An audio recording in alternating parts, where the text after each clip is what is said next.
नमस्कार। विज्ञान ज्योति public school की ओर से आप सबका स्वागत है।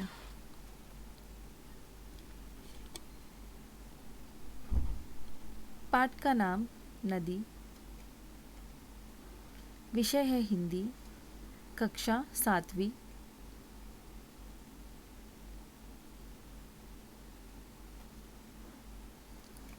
यहाँ पाठ नदी के बारे में बताया गया है, किस तरह नदी संघर्ष करती है।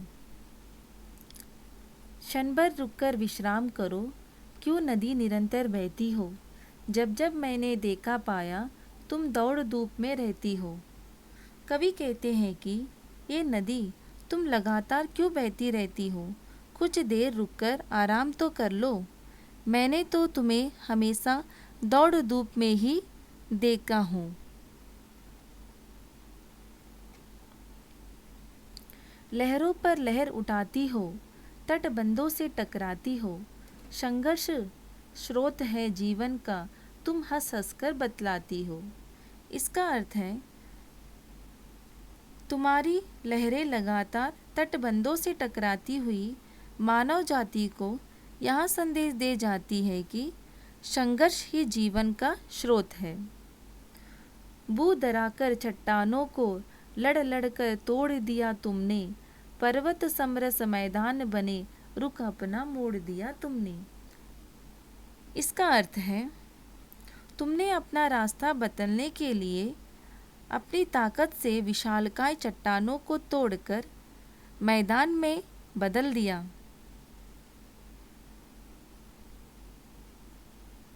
जैसे कि आप इस चित्र में देख सकते हैं कि नदी अपना रास्ता बनाने के लिए पर्वतों को भी चीरकर तोड़कर आगे बढ़ जाती है।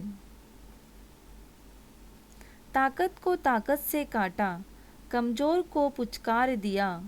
ऊंचे शिखरों पर वार किया, फसलों को चूमा और प्यार दिया।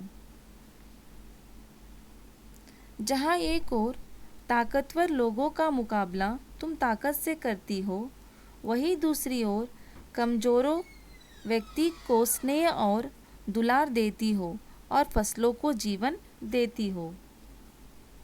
ये क्रांति शांति की पयस्विनी, तुमको मैं केवल नदी कहूँ या स्वातंत्र संघर्ष कहूँ या फसलों की जिंदगी कहूँ।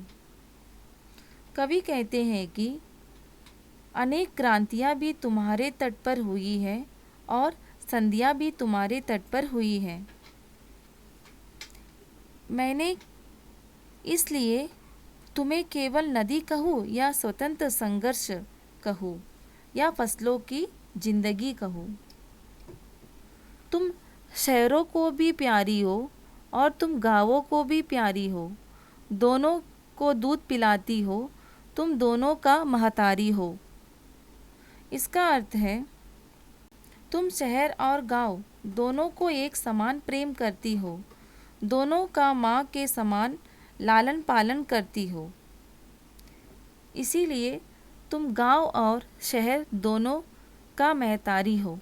इसी के साथ आज का टॉपिक समाप्त होता है। धन्यवाद।